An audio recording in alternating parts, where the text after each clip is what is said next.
Ananya's Nana Nani Homes, a paradise for senior citizens. அரசியல் விமர்சகர் கலை அவர்களும் இணைந்திருக்கிறார். கலை, ஓபிஎஸ் தரப்புக்கு இது பின்னடைவு அப்படின்னு பார்க்கப்பட்டாலும் மீண்டும் போய் அந்த தனி நீதிபதியிடம் முறையிடுங்க அப்படின்றாங்க. அதை தாண்டி இன்னொரு வாதத்தை வைக்கிறாங்க. கொடுக்கப்பட்டது இடைக்கால தடை, அப்படி பார்த்தா 1 மாதம் தான், அது முடிஞ்சு, இனிமேல் நாங்கள் பயன்படுத்துவோம், என்ன செய்ய முடியும்ன்ற கேள்வி எழுப்புறாங்க ஓபிஎஸ் தரப்பினர்.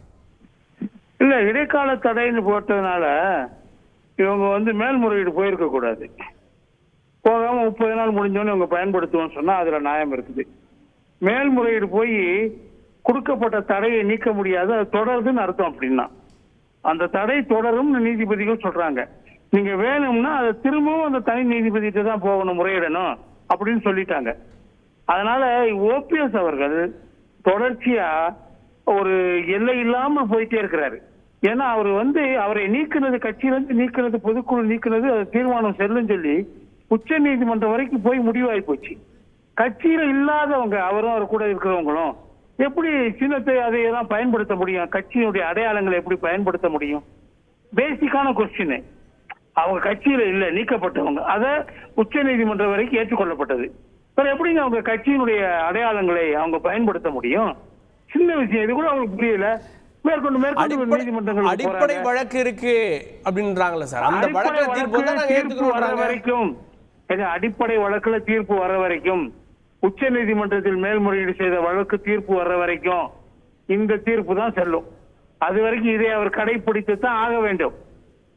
அதுல மீறதுக்கு அவருக்கு அதிகாரம் கிடையாது.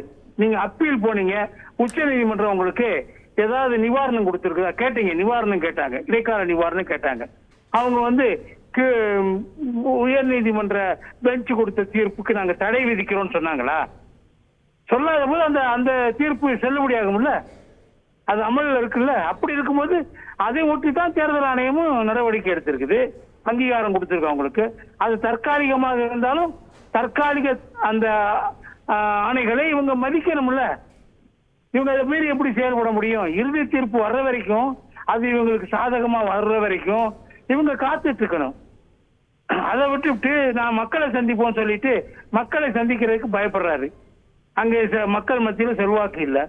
அதனால திரும்ப திரும்ப நீதிமன்றங்கள்ல சரணடைகிறார். நீதிமன்றங்கள் ஆரம்பத்துல இருந்து என்ன சொல்றாங்கன்னா, கட்சி பிரச்சனையை உங்க பொதுக்குழுல தீர்த்துக்கிறணும், இங்க வரவே கூடாது, நீங்க ஏன் எங்க கதவை தட்டுறீங்க, எங்களே தொல்லை பண்றீங்கன்னு சொல்லிட்டே இருக்கிறாங்க. மீறி மீறி அவங்கள தொல்லை பண்ணிட்டே இருக்காரு. அவங்களுக்கு எதிரான தீர்ப்பு கொடுத்துக்கிட்டே இருக்கிறாங்க மேலும் மேலும். நன்றி திரு கலை. அதனால இவருக்கு எந்த நிவாரணமும் கிடைக்காது. இவரு துணிந்து ஒரு தனி கட்சியை துவக்கணுங்க. எம்ஜிஆர் என்ன பண்ணாரு? அவர் கட்சி விட்டு நீக்கினாங்க. அவர் என்ன நீக்கினது தப்புன்னு சொல்லி கோர்ட்டுக்கு போனாரா? அவருக்கு செல்வாக்கு இருந்துச்சு, மக்கள் மத்தியில போனாரு, புதிய கட்சியை துவக்கினாரு.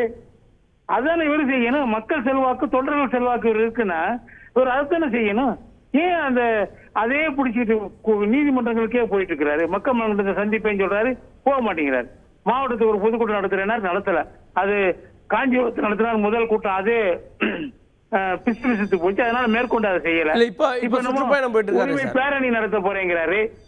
இப்ப சுற்றுப்பயணம் போயிட்டு இருக்காரு.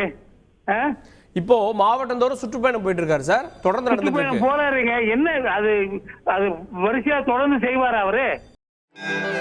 Ananya's Nana Nani Homes, a paradise for senior citizens.